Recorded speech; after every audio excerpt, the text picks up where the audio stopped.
Yan lang naman ang gusto natin, sounds lang. Magandang araw sa atin lahat mga kababayan, saan man panig kayo ng daigdig naroon. Dito na naman tayo sa another episode ng ating vlogs, Badong Aratiles po. Pag-usapan natin ngayon, ito po, no? Ayon kay Aimee Marcos, may chismis daw po na 1 trillion ang budget, ang iba-budget nila para sa impeachment ni Vice President Sara Duterte. No? Speaking of impeachment, ito po may kapapasok-pasok lang po na balita dito sa SMNI. No? Naku, ang ganda pala nito. Oh. Ang sabi po rito, may mga nagawa po si Pangulong Marcos na impeachable offense. Kaya lang, hindi po pinag-uusapan ng mga mambabatas dahil na rin po nga sa ang impeachment po ay totoong political in nature, no? Dahil kontrolado pa po ni Pangulong Marcos ito pong Kongreso, hindi po yan papasa. Kaya ang objective po natin para makaparehas tayo, mangampanya tayo, no? Salamat po sa Quadcom. Quadcom, papalitan ko nga tong isa. Kasi parehong parang chismis lang to. Parang parehong chismis tong balita natin. Salamat po sa Quadcom dahil sa inyo, ginawa po ninyo, na-unite nyo po lahat po ng mga Duterte supporters.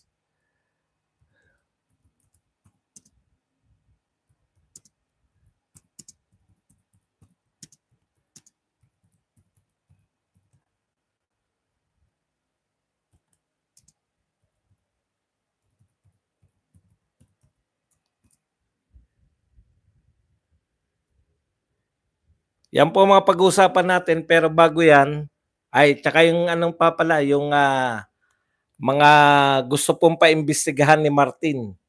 Ito pong dalawa po, no, yung mga PhilHealth, kung paano nila ginagastos. Nakita kasi nila yung investigasyon sa Senado, no? Nakita po ng mga tao na ang dami palang mga kalokohan ng ibang mga departamento. Bakit kayo ay pilit na nag-imbestiga sa mga wala naman pong kalokohan na Office of the Vice President at saka yung DepEd nung panahon ni BP Sara, no? Samantalang yung ibang departamento, sangkatutak po. Takantaka ko bakit napaka-bawal po. Bawal imbestigahan ng DOTR at ang DPWH. Pati po yung tourism. Ang dami pong kapalpakan natin ngayon. Ang baba po. May revenge. Pati po yung DTI natin. Ano ba yung yung Board of Investment, yung mga namamahala po para magkaroon po na investor dito. Hindi po nyo iniimbestigahan lahat yan. Napakarami po. Yan po ang mapag-uusapan natin. Pero bago yan, kung bago ka pa lang dito sa ating channel, mag-subscribe ka na. Dahil ito lang ang tayong channel na may kinikilingan, may pinapanigan. Una sa balita, huli sa impormasyon, kaya ano pang hinihintay nyo? Pindot na, okay? Pag-usapan natin, no? Ito po, may bali-balita po na may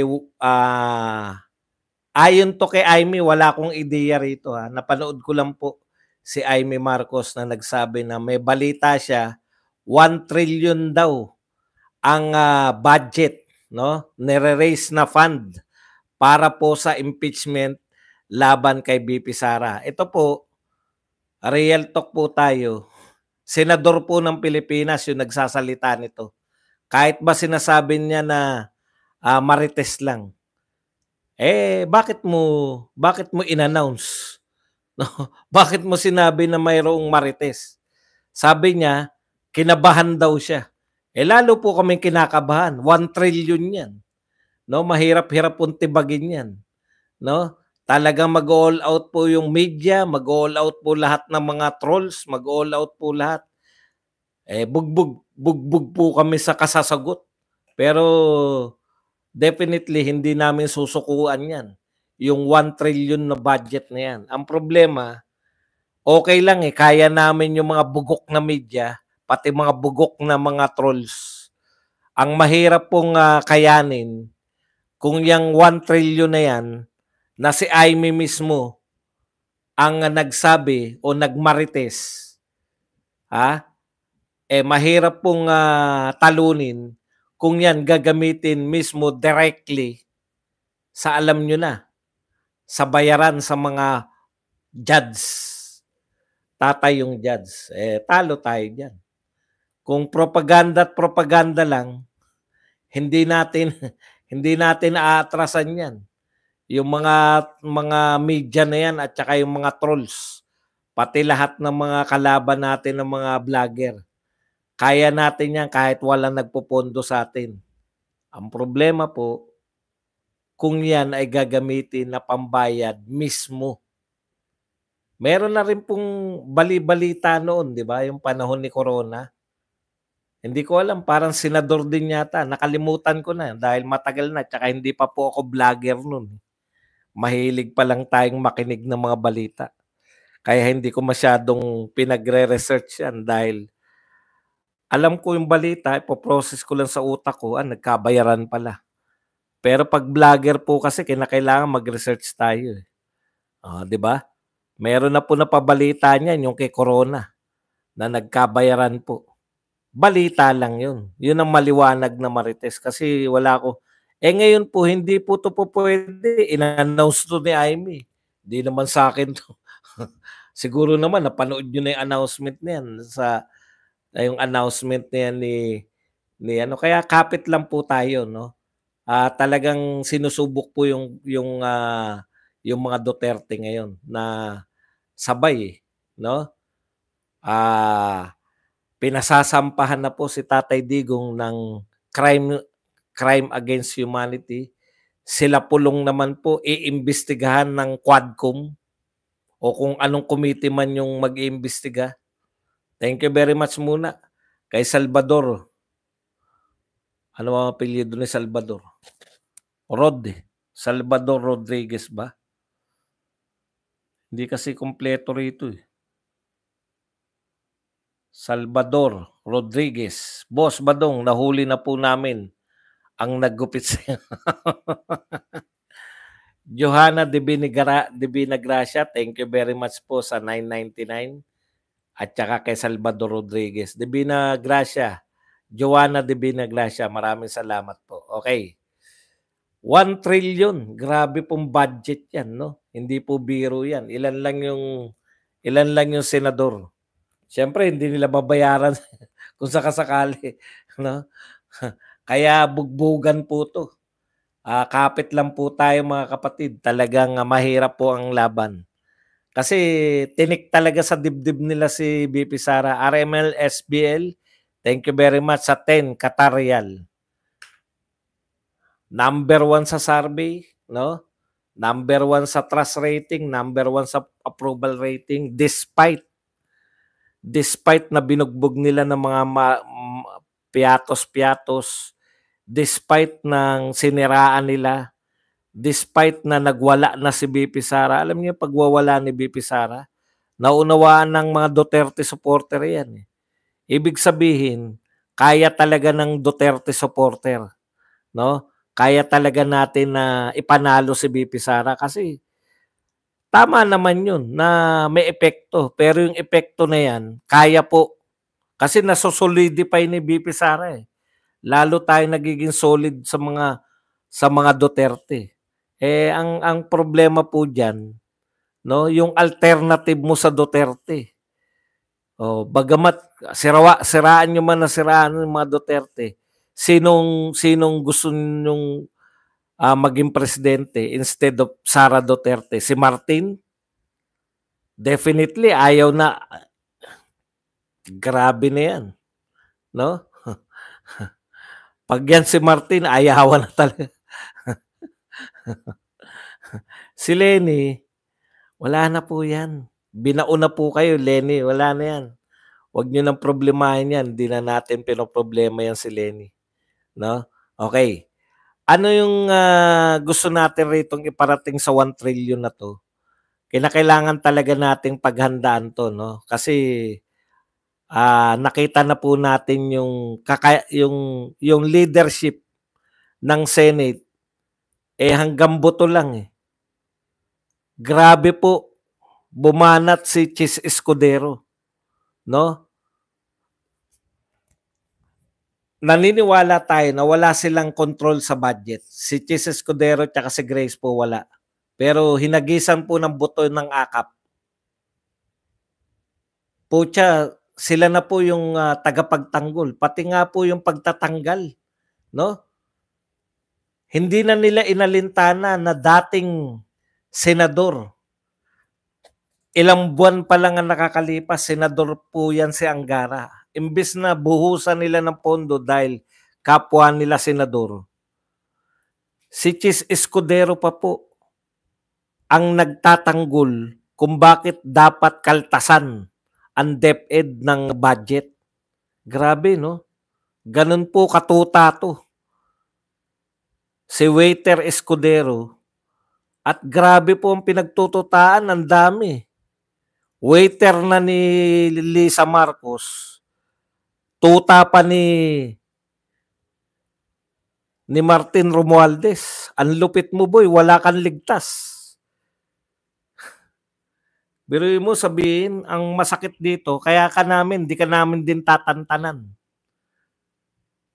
Ang malupit dito kay Chis Escudero, sabihin ba naman, sila nagkaltas kinaltasan ng BICAM, kasama siya, kinaltasan nila ng 10 billion.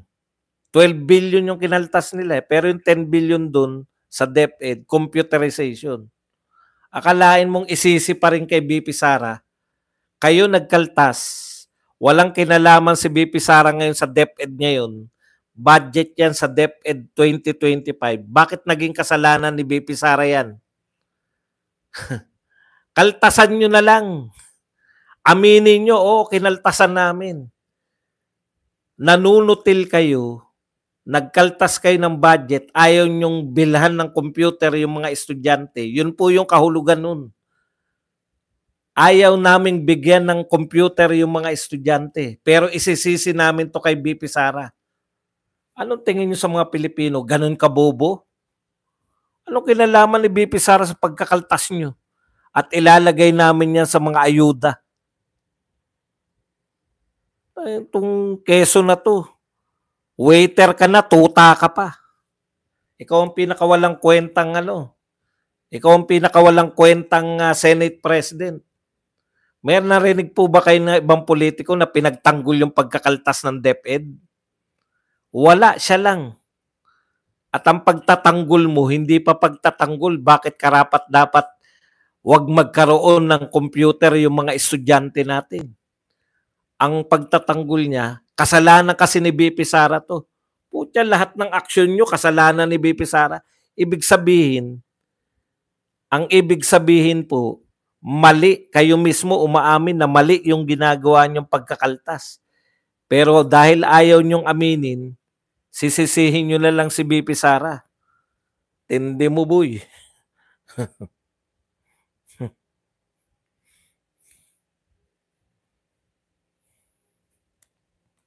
Okay. Yan, yung 1 trillion na yan, sinabi ni Aimee yan, kung ako Senate President, paimbestigahan ko kagad yan. Aba, kasiraan nila yan. Kahit na chinismis, sabihin ko kay Aimee Marcos, patunayan mo yan. Senate President ako, putya masisira yung mga senador. Dahil alam na namin kung saan gagamitin yung 1 trillion budget na yan.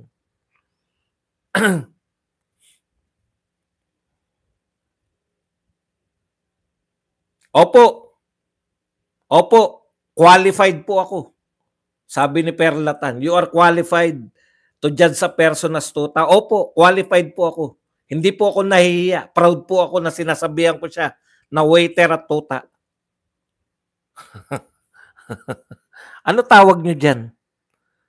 Alam nyo, yung tao, kung nagkaltas kayo ng budget, pangatawanan nyo, huwag nyong isisi sa iba. Hindi pa ba tuta sa inyo yan? Lahat ng gusto ni Martin sinusunod? Kung hindi pa tuta ang tawag diyan, ano tawag niyo riyan?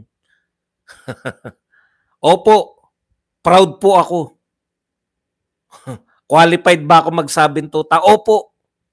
Dahil eto, hindi po ako humble. Dahil nasa vlogs ko kayo eh. Narito po kayo sa channel ko. Ako po, qualified ako na magsalita dahil wala pa po tayo sa martial law. Ang pagkakaalam ko po, malaya pa po ang mamamayan ngayon na magsalita. Vlog ko to, wala akong nilalabag na batas. Naintindihan nyo? Hindi pa batuta sa inyo yan? Lahat ng gusto ni Martin sinunod. Sino ba may gusto na akap? Kinaltas na nila sa Senado yan. Tandaan nyo, mga senador po nagtanggal ng akap. Imbis na ipagtanggol niya yung ginawa ng kanyang senador, sino na sunod? Si Martin.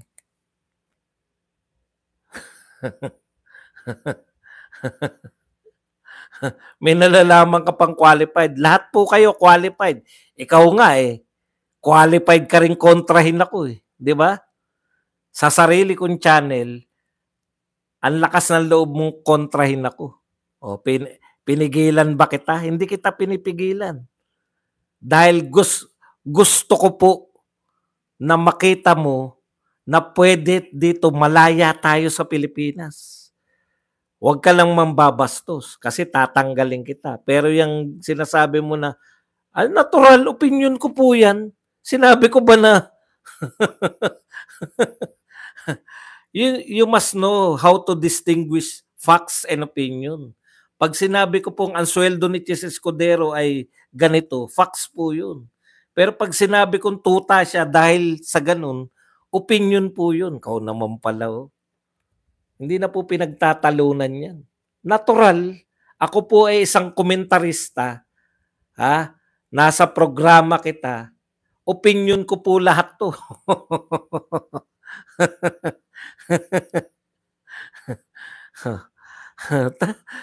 Kala mo ba hindi po ako ano ng mga words ko? Ikaw nga, inaakusahan mo ko na parang sinasabi mo, sino ba ako? Okay, punta na po tayo. Again, no? Hindi ko po sinasabi na ito ay facts. Ito po ay marites ayon kay Aimee Marcos. Pero kung marites yan at binabanggit mo yan sa press con, may pinagmumulan yung marites mo na yan. Diba? At si Chis Escudero bilang Senate President, dapat niyang imbestigahan yan. Biruin mo yun. Kayo po ang uupo na judge. Tapos may maririnig kaming mamamayang Pilipino na may 1 trillion. Hindi po kami nagsabi niyan. Si Aimee Marcos, kapatid ng presidente.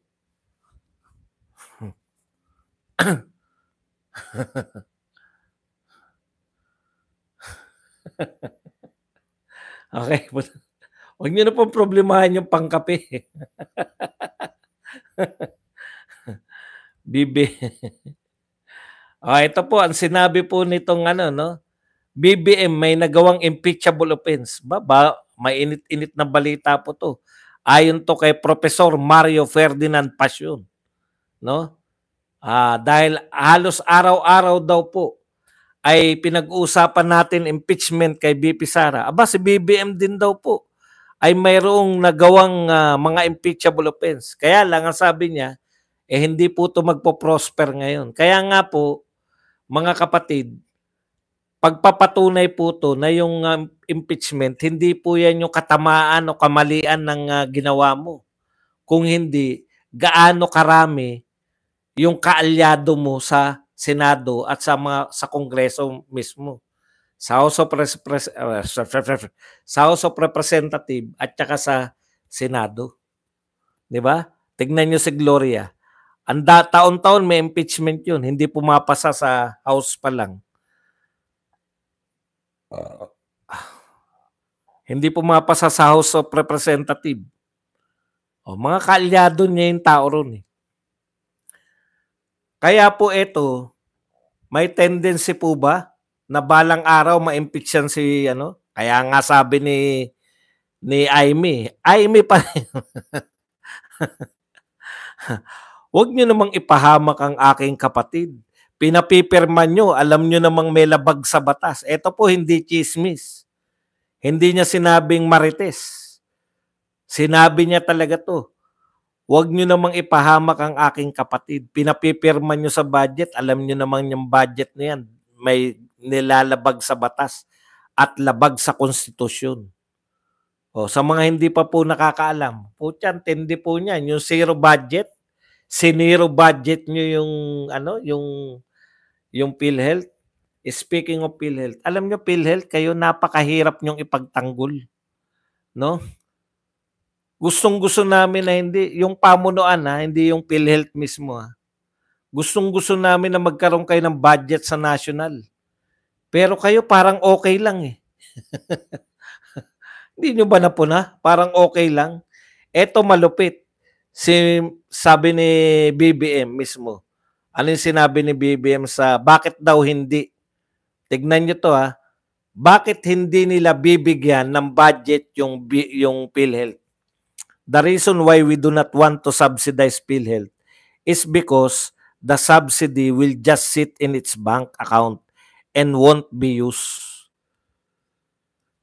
Ito po, presidente ka, okay lang kung nagsabi niyan yung DBM 'Di ba? Halimbawa si Pangandaman ba yung DBM? Halimbawa si Pangandaman yung nagsabi niyan. The reason kaya hindi namin gustong bigyan tong PhilHealth kasi nilalagay lang nila sa bangko Hindi po nila binibigay dito sa mga benepisyaryo, sa mga miyembro.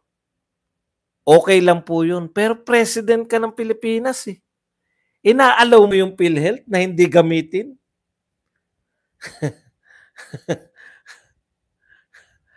Bakit inaalaw mo yung PhilHealth na hindi gamitin? Ngayon natuklasan mo na.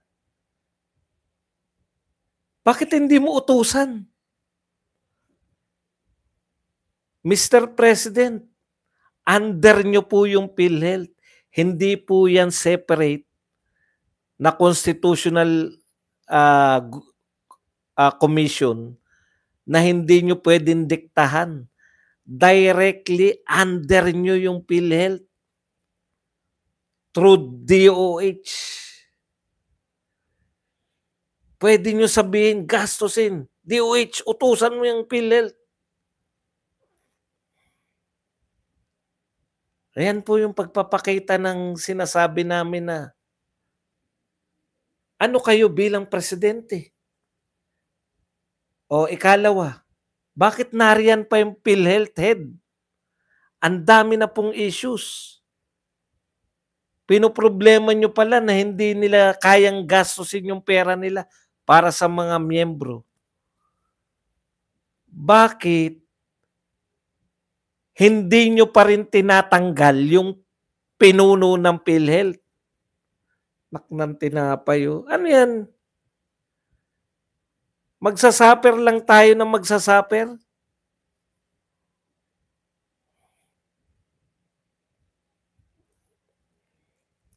Nangihinayang ako. Ang dami pong namimiss ng Pilipinas. Alam niyo po ngayong 2024, o nag-start pa 2023, yung tinatawag po na revenge tourism, grabe po ang mga turista ngayon. Gala sila sa buong mundo. Puwera sa Pilipinas. Tayo lang po yata yung tourism country na bumababa ang turista. At hindi natin pinag-uusapan yan. Ayuda, ayuda, ayuda. Araw-araw. Ayuda, ayuda, ayuda. Wala tayong proyekto. Utang tayo para makapagbigay ng ayuda. Ano ibebenta natin para makapagbigay ng ayuda? Grabe po. Grabe yung project natin. Nakasentro lahat sa ayuda.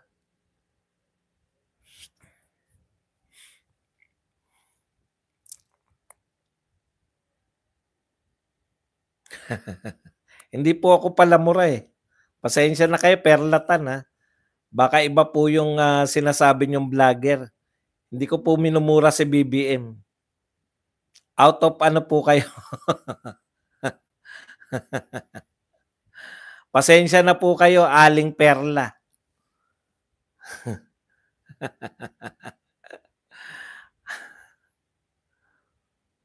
Nakasentro, tama, nakasentro sila sa Duterte. Mayat maya may investigasyon. Tapos na tong Quadcom kay Tatay Digong, kay Pulong naman. Si Pulong naman.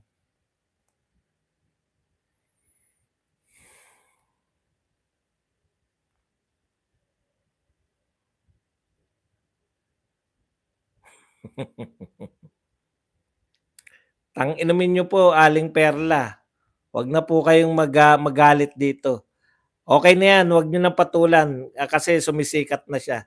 Na agaw attention lang po yan. Okay, ngayon naman po, kakaiba naman ang mga sinasabi ni Martin ngayon, no? Okay.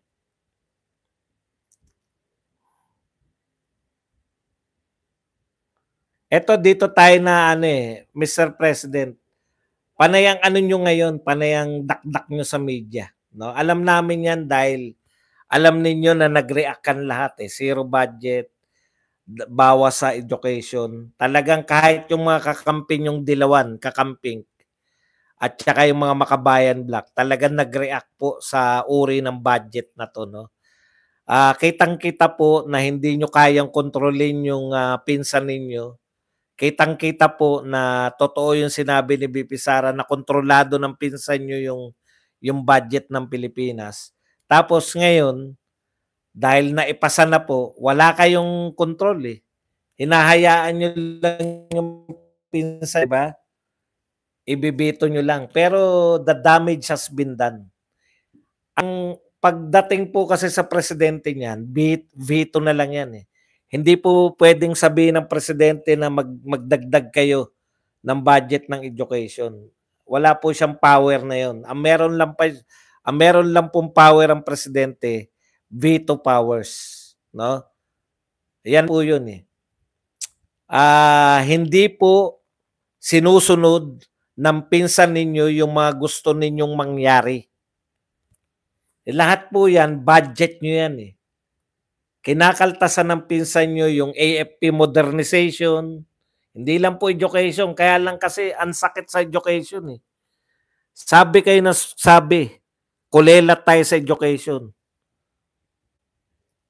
Kanino nila sinisisi? Kay Sara Duterte na naman. DepEd Secretary si Sara Duterte, 2 taon lang po. Matagal na po tayong bagsak sa education. Ganyan po katindi ang mga yan.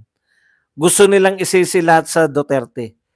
Lahat pala isisisi nyo lang. Dapat hindi na kayo nagsitakbo. Kayong mga nakaupo sa gobyerno, wala akong nakita nung panahon ni Duterte na sinisi niya si Pinoy. May problema, lulutasin ni Duterte. May problema sa droga, mag-war on drugs. May problema sa criminality, mag-war on drugs. May ugnayan yun eh. Problemahin mo yung yan, susunod na yung criminality. Ang daming proyekto pantumbas sa problema. Dito may problema, Duterte yan eh.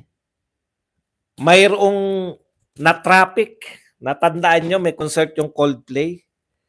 Yung Coldplay mismo ang na-traffic. Umaangal sa concert nila. Grabe traffic dito, sabi ng Coldplay. Ngayon lang ako nakakita ng ganitong traffic. Ang di nila naisip, kaya nagka-traffic dahil sa inyo. Papunta lahat ng papunta lahat ng Philippine Arena eh, nakadagdag yun eh. Pero anyways, ano sabi ng mga yan? Hindi ba sabi ni Digong, mawawala na raw yung traffic? Hindi pala nawala yung traffic. Kasalanan ni Digong yan. Puta, wala pala kayong balak gawin. Wala kayong balak lutasin. Isisi lahat kay Duterte. Hindi raw mababawasan ng serbisyo ng PhilHealth sa kanyang zero budget o zero subsidy. Pagbigyan na natin yung mga nauto ni Jam Magno. Zero subsidy, hindi raw po mababawasan yung serbisyo ng PhilHealth. Kung marami pong pera yung PhilHealth, ayaw po namin wag lang mabawasan. Ang gusto namin, madagdagan yung serbisyo namin. Tungaw na vlogger. Thank you very much po. Natungaw akong vlogger.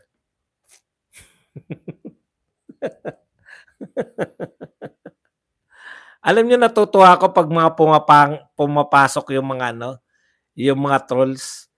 Ibig sabihin, marami tayong views ngayon. Yan ang nagpaparami ng views ko eh.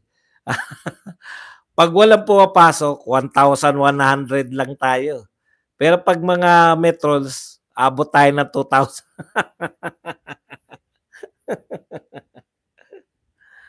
Mr. President, hindi lang po benepisyo sa PhilHealth ang gusto namin.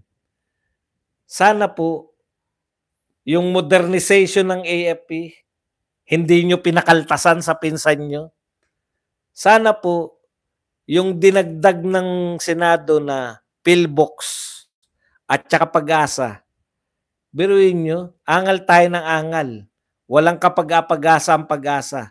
Ginawa ng paraan, naglagay ng mga pambili ng para mag-modernize yung pagbabasa natin ng dating ng bagyo. Kinaltas po. Nilagay lahat sa ayuda. Lahat po nilalagay sa ayuda, Mr. President. Yan yung problema. Ito po na example na yung ayuda, imbis na makatulong sa pagpapaunlad ng bansa, sa gabal pa. Imagine niyo, ilang pong estudyante ng kolehiyo ang hindi makakapag-enroll dahil binawasan ninyo yung free tuition fee, yung free college education. Binawasan ninyo yung pondo sa college education.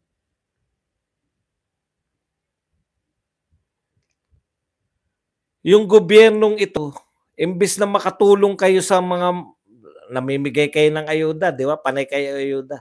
Imbis po nakakatulong, nagiging pabigat kayo. Kawawa po yung State University, magkakaltas po sila ng mga enrollees kasi binawasan yung budget eh. Direkta po yun. Yung ayuda, 1 araw, 2 araw, ubos na. Pero yung kinabukasan ng hindi na makakapag-aral dahil binawasan nyo yung budget, mga PI kayo. Habang buhay yun. Okay. Ito po, tignan nyo to. Mga pronouncement ngayon ni Martin. Nagdeklara ng all-out war laban sa ganid ng negosyante. That is what we are trying to ferret out. Bakit nga ba hanggang ngayon hindi pa bumababa ang presyo ng bigas? Yan, yung mga profiteers, ang tawag niya. Bakit ngayon lang, Martin? Bakit inunan nyo yung pag-imbestiga sa mga Duterte? Ang tagal nyong inimbestigahan yung mga Duterte. Eh yan ang kailangan natin.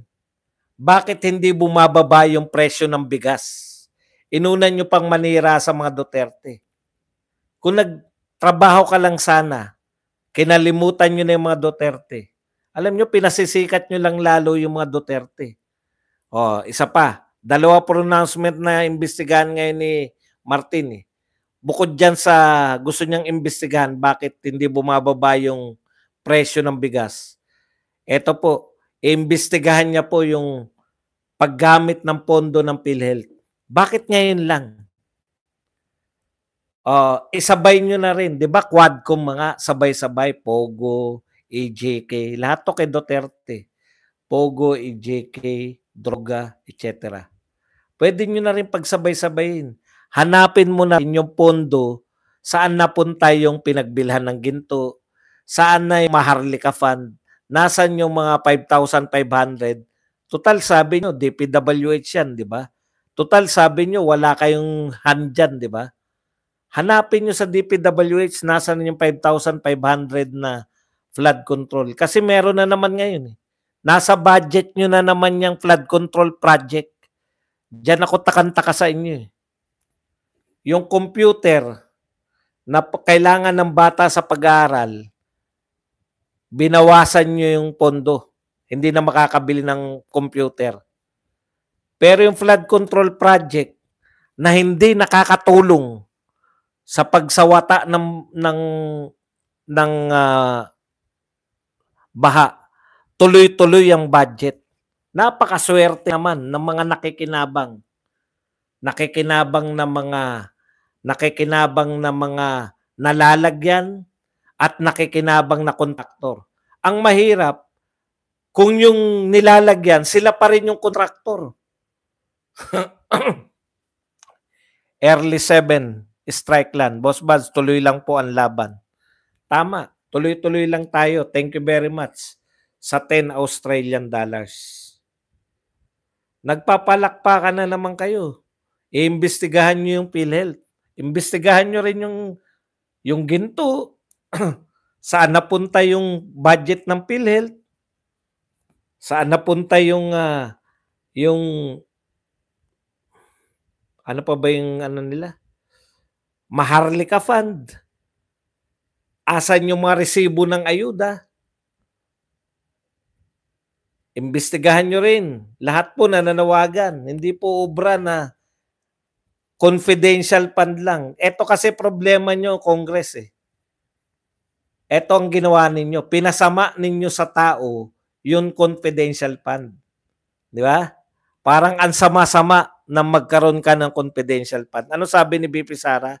Gusto namin yung confidential fund kasi napapadali yung trabaho namin. Pero pinasama ninyo. Kaya nananawagan yung tao, kailan nyo imbestigahan yung confidential fund ng Pangulo? Kailan nyo imbestigahan yung confidential fund ng mga ibang ahensya?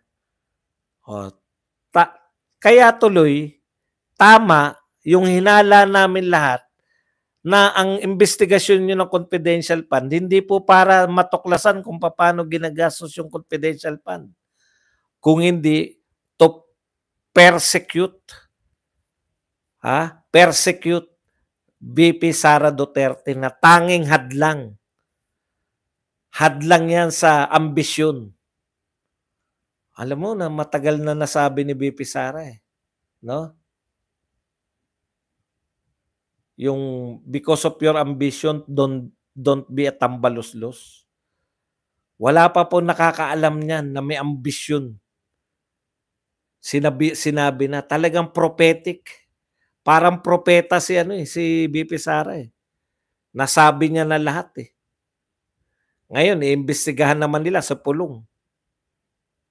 Dahil ang sabi naman ni Pulong, pwede naman imbestigahan. Pero hindi yung testigo, yung convicted na kinasuhan ko ngayon ng perjury. May kasong perjury dahil sa pagsisinungaling. Kinasuhan ni Pulong ngayon. Mga pinagsasabi niya. Yun ang pangunahin yung testigo laban kay Pulong. Lalong hindi maniniwala yung mga tao.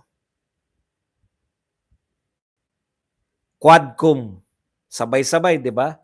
Sa anak na Vice President, 3 impeachment. 3 impeachment. Sa tatay na dating Pangulo, Quadcom. Pinakakasuhan sa Quadcom. Alam niyo po, before kayo magsabi na, before niyo po usigin yung mga Duterte, hirap po ako. Ako personally, dito sa channel, nahihirapan po ako na kumbinsihin yung mga tao rito. Saan? Saan ka nahihirapan ba dong nakumbinsihin? Nahihirapan akong kumbinsihin yung mga tao rito na ang iboboto lang natin yung mga tinaas na kamay ni Duterte.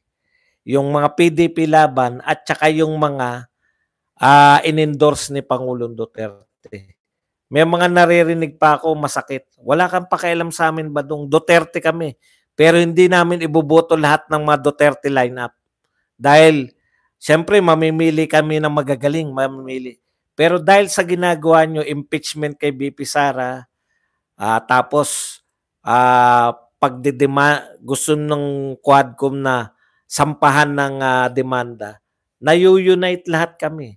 Nare-realize namin na hindi po ngayon, ang labanan ngayon, hindi po importante yung kakayahan at kasanayan. Kasi may karanasan nga yung mga nariyan sa'yo. Yung lineup ni Marcos, may karamihan dyan, mga batak na politiko na. Pero ano ba nangyari sa Pilipinas? Matagal na silang mga senador. May mga pagbabago ba sila nagawa? Presidente Digong lang ang may pagbabagong nagawa dito sa Pilipinas. Hindi kayong lahat. Huwag mo na siraan, real talk. Ang importante ngayon, yung mga hindi bumabaliktad kay Tatay Digong. Ang importante ngayon, yung mga solid na Duterte supporter, yun ang kailangan namin ngayon. Kalimutan nyo na yan. Gusto nyong iboto yung sila Lacson, sila Tito Soto, at kung sino-sino pa, mga busita-busita na yan. Utot nyo lahat. Ngayon, nakikita namin kung anong balak nyong gawin. Kinakailangan namin ng mga Duterte senators na pumasok. Matuloy man ang impeachment. Kinakailangan naming makawalo para hindi nyo makonvict. Mayroon pang isa natira doon. Pag nanalo si Bato at si Senator Bongo, 3. 5 pa dapat. O lahat, ipasok natin. Huwag po kayong mag-atubili. Huwag na kayong bumoto ng iba. Kasi yan pa ang boboto. Yung iboboto nyong galing kay Marcos, yan pa ang boboto laban kay BP Sara. Totohanan na po itong laban na to.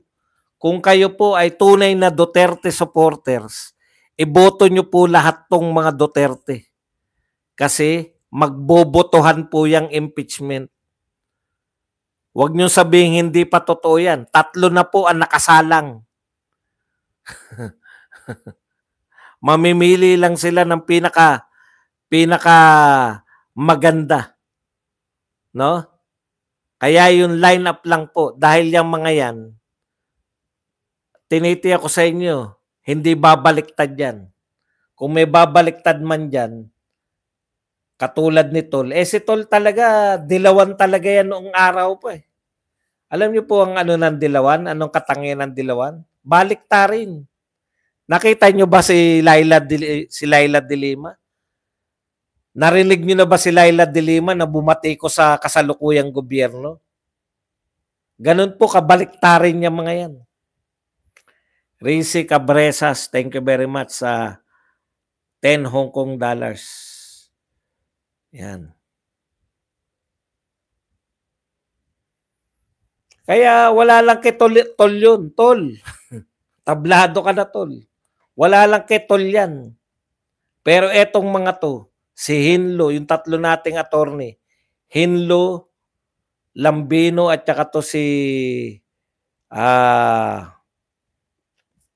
Jamie Bondok. Sama nyo pa yung ating best actor, Philip Salvador. Boboto na rin lang kayo ng artista. Yung best actor na. Di ba? Yung pinakamatalinong artista na sa mga tumatakbo ngayon. Yung ating po number 1 at number 2, Marcoleta at Pastor Apollo Quebuloy. Yung pong ating dalawang senador, Bongo at Senator Bato. Yun pong ating si Attorney Vic Rodriguez. At siyempre, si Chavit Singson. Yan po, sigurado tayo dyan. Hindi babaliktad yan. Pag nanalo yung mga yan, kahit na gumastos pa kayo ng ilang trilyon, hindi po ma-impeach si BP Sara.